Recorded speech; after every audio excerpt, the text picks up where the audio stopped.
Super Saravana stores. இப்போது புதிய அறிமுகம் ஆச்சி ஹோட்டல் சாம்பார் 50 கிராம் ரூபாய் 20 மட்டுமே. சம்மர் வந்தாச்சு. What's you plan for this holiday? எங்க கிட்ட விட்டுருங்க, நாங்க பாத்துக்கிறோம். GT Holidays, South India's #1 travel brand. இந்த போரை இந்திய ராணுவம் இதை அப்சர்வ் பண்ணுவாங்களா? அங்கே என்ன நடக்குது, நாம எப்படி வருங்காலத்தில் தற்காத்துக்கலாம்? ஈரான், இஸ்ரேல், அமெரிக்கா இந்த வாரை ஆக்டிவாக நம்ம பார்ட்டிசிபேட் பண்ணிட்டு அப்சர்வ் பண்ணுறோம். அந்த அப்சர்வேஷனில் ஒரு முக்கியமான விஷயம் என்ன தெரிய வருதுன்னா, ஆனால் இந்தியாவும் சைனாவும் எந்த இடத்துல கல்வானில் எப்படி சண்டை போட்டுச்சு, அதாவது ஒரு சாதாரண ஸ்ட்ரீட் ஃபைட் மாதிரி போட்டுச்சு. ஸ்ட்ரீட் ஃபைட்னா தெரியுங்களா? தெருச்சண்டை மாதிரி போட்டாங்க. பாப்டு வயரை சுற்றி அதை போட்டு கட்டி வச்சு அதை வச்சு அடிச்சுக்கிட்டாங்க. 2 பேரும் தாக்கி இந்திய இராணுவத்தில் 21 பேர் இறந்துட்டாங்க, ஒரு அதிகாரிகளும் சேர்ந்து. சைனீஸ் இராணுவத்தில் 45 பேர் ப்ளஸ் ஒரு ஆஃபீஸர் இறந்துட்டாங்க. மலையில் 100 சிப்பாய்களோடு உட்காந்துருக்கேன். எதிரி எப்படிலாம் என்னை தாக்குவாங்கிறதுக்கு நான் 1000 திட்டம் போட்டு வச்சுருப்பேன். ஆனால் என்ன சொல்கிறாங்கன்னா, நீ 1000 திட்டம் போட்டாலும் எதிரி அந்த 1000 திட்டத்தை வரமாட்டான், 1001வது திட்டத்தை தான் வருவான். பொதுவாக மிலிட்ரிக்கும் திங்கிங்கும் சம்மந்தம் இல்லை, பட்டாளத்துக்காரன் மூளை முட்டியில் இருக்குது அப்படின்னு சொல்கிறதெல்லாம் ஒரு வெரி அது ஒரு மூட நம்பிக்கைங்க. நீண்ட நாட்களில் வைக்கப்படுற விமர்சனத்துக்கு ரொம்ப ஸ்ட்ராங்கான ஒரு பதில் சொல்லுவீங்க.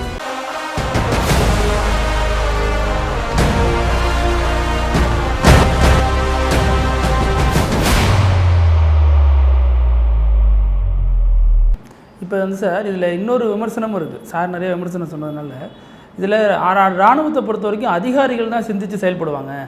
அங்கே இருக்கக்கூடிய சிப்பாய்கள் எல்லாம் அவங்களுக்கு சுயமாக சிந்திக்கிறதுக்கான வாய்ப்புகளே கிடையாது. அவங்க சொல்கிற ஒபேத ஆர்டர் தான் அங்கே பெரும்பாலும் ஃபாலோ பண்ணப்படும்.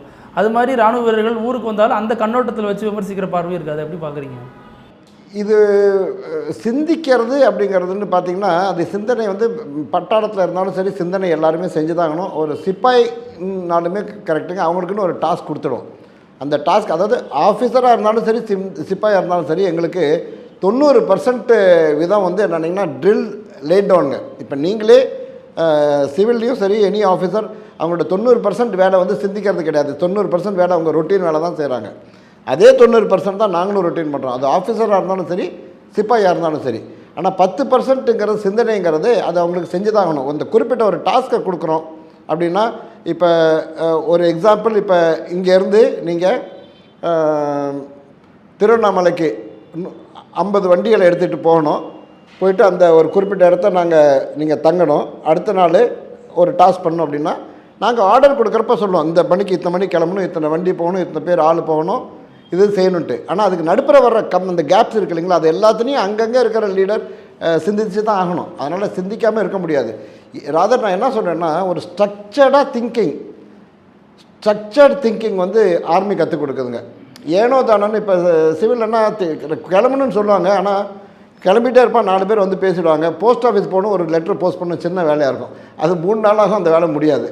ஆனால் நமக்கு அப்படி கிடையாது. போஸ்ட் ஆஃபீஸ் போகணும், 8 மணிக்கெலாம் போயிடணும், 10 மணிக்கு ரிசீட் கொண்டாந்து கொடுக்கணும். அதில் எங்கே சிந்தனை என்ன இருக்குது, நம்ம போகணும், செஞ்சணும். அதாவது இந்த ட்ரில் பண்ணுறதுனால எங்கள் வேலை 10 மடங்கு வேகமாக நடக்குது. ஆனால் சிந்தனைங்கிறது இருக்குது. ஏன்னா சப்போஸ் அப்படி போயிருக்காரு, போஸ்ட் ஆஃபீஸ் மூடி இருக்குது, அப்போ என்ன பண்ணணும் அப்படிங்கிறப்ப அவர் பக்கத்து போஸ்ட் ஆஃபீஸ் போயிடுவார். அந்த ட்ரைனிங் நாங்கள் கொடுத்துடும். நான் படிச்சுக்கிட்டு இருந்தப்போ ஒருத்தர் என்ன சொன்னார்னா, ஒரு சொல்கிறேங்க இல்லைங்களா, இப்போ டேங்க்குன்னு ஒன்று இருக்குது. டேங்க்குனா இரும்பு கவச வண்டி. அந்த வண்டின்னா நீங்கள் என்ன குண்டு போட்டாலும் அது ஒன்றும் ஆகாதுங்க. ஆனால் அது ஒரு குண்டு போட்டுச்சுன்னா ஒரு வீட்டை டக்குன்னு அடிச்சிடும். அப்படி ஒரு 45 வண்டி மொத்தம் ஒரு 5 கிலோமீட்டர் தூரம், 5 கிலோமீட்டர்னால் பாருங்களேன், 5 கிலோமீட்டர் தூரத்தை கவர் பண்ணிட்டு போகுது. அதே மாதிரி எதிரியும் அதே மாதிரி 45 டேங்க் ஒரு ஆர்மர்ட் ரெஜிமெண்ட் வச்சுட்டு அவனும் வர்றான். மொத்தம் ஒரு 20 கிலோமீட்டரில் இந்த போர் நடந்துகிட்ருக்குங்க. இதில் என்ன பண்ணுவாங்க, 12 டேங்க் ஒரு ஸ்குவாட்ரன், 12 டேங்க் 4 கிலோமீட்டர் அந்த பக்கம் அனுப்பிவிடுவாங்க, 12 டேங்க் இந்த பக்கம் அனுப்பிவிடுவாங்க. இது மாதிரிலாம் பண்ணுவாங்க. ஸோ அவர் எனிமி வந்தான்னா நான் எப்படி தாக்கணும் அப்படிங்கிறதுக்கு நாங்கள் பல விதமாக திட்டம் போடுவோம். இப்படியும் வரலாம், இப்படி வரலாம், இப்படி வரலான்ட்டு. அதாவது மொத்தம் 100 விதமாக நினைப்போம் சார். இன்னொரு விதமாக சொல்லணும்னா, நான் ஒரு இடத்த ஒரு மலை மேலே உட்காந்துருக்கேன். மலையில் 100 சிப்பாய்களோடு உட்காந்துருக்கேன். எதிரி எப்படிலாம் என்னை தாக்குவாங்கிறதுக்கு நான் 1000 திட்டம் போட்டு வச்சுருப்பேன். ஆனால் என்ன சொல்லுவாங்கன்னா, நீ 1000 திட்டம் போட்டாலும் எதிரி அந்த 1000 திட்டத்தில் வரமாட்டான், 1001வது திட்டத்தை தான் வருவான். அப்படிங்கிறப்ப அதை நீ ப்ராக்டிஸ் பண்ணினா. ஆனால் அந்த 1000 திட்டத்துக்கு நாங்கள் திட்டம் போட்டோம் பாருங்களேன், அது அந்த 1001வது திட்டத்தை அவனுக்கு கொடுக்கும். அப்போ அவனோட யோசனை தான் வேலை கொடுக்கும். புரிஞ்சுட்டிங்களா? இன்னும் சொல்ல போனோம்னா, ஏன் செய்யணுங்கிறதுல எங்களுக்கு திங்கிங் வேலையே கிடையாது.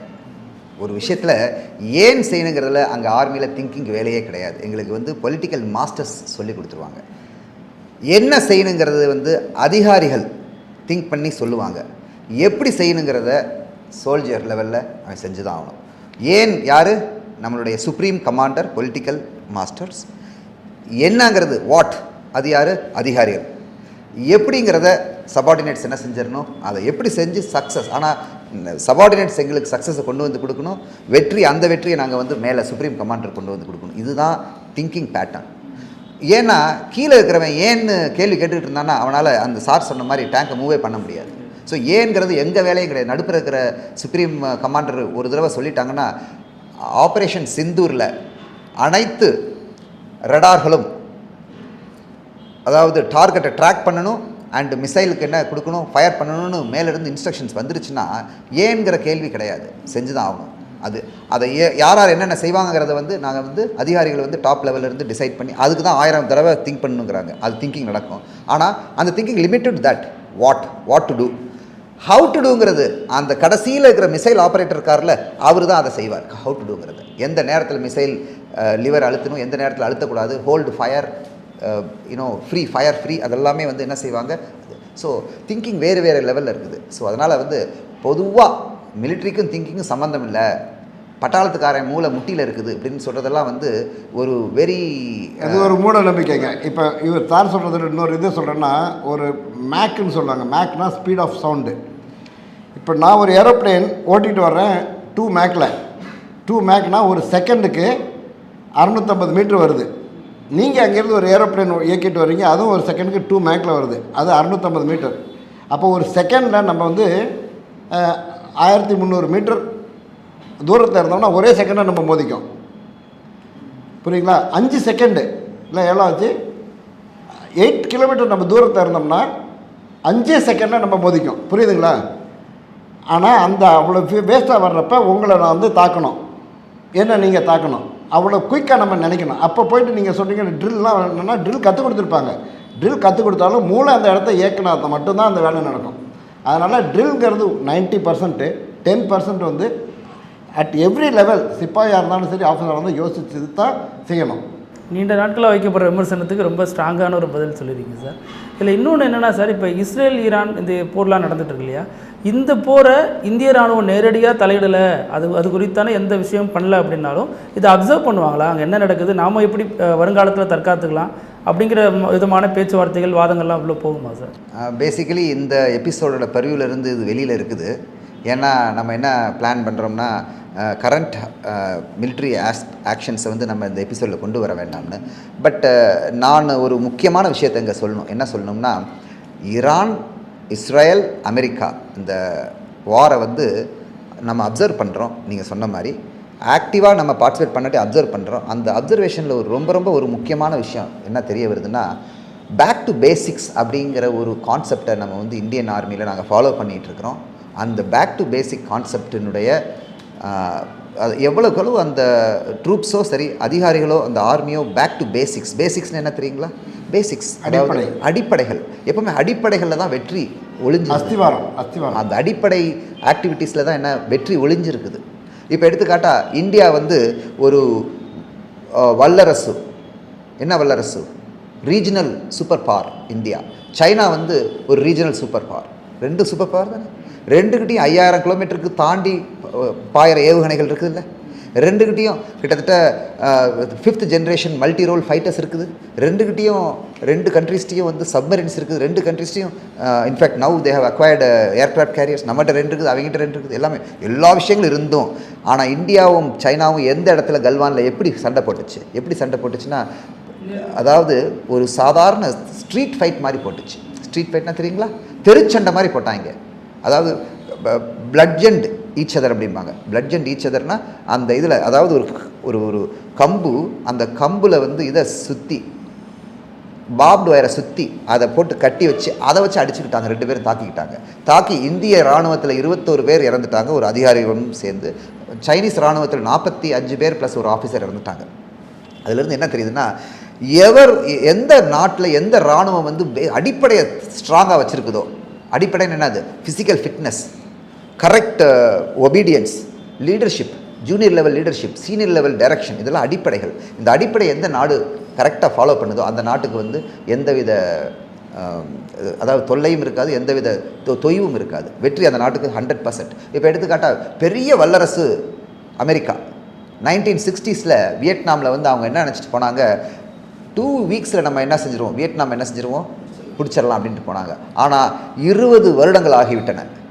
1979 அவன் வெளியே வரும்போது அடிபட்டு சிராய்ஞ்சு, அதாவது அவனுடைய இமேஜ் போய் அமெரிக்கா வந்து தலை குனிஞ்சு வெளியே வந்தாங்க. அது காரணம் என்னென்னா, வியட்காங்குங்கிற ஒரு மிலிஷியா இருக்குது இல்லைங்களா, அது வந்து அடிப்படையை ஸ்ட்ராங்காக பிடிச்சது.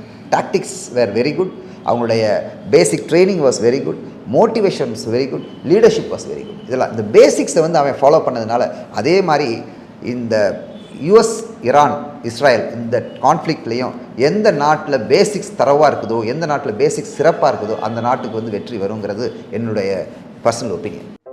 நக்கீரன் டிவிக்கு சப்ஸ்கிரைப் செய்யுங்கள். உங்கள் ஆதரவே எங்கள் பலம். ஆசிரியர்களுக்கு நண்பனாகவும் மாணவர்களுக்கு ஆசானாகவும் திகழும் தேர்வு வழிகாட்டி. ஒவ்வொரு பாடத்திற்கும் அனுபவமிக்க ஆசிரியர்களின் துல்லியமான தெளிவான விடைகள். CNC இருக்கு, தேர்வு பயம் எதற்கு? இது தீரன் பப்ளிஷிங் ஹவுஸ் விற்பனை வெளியீடு.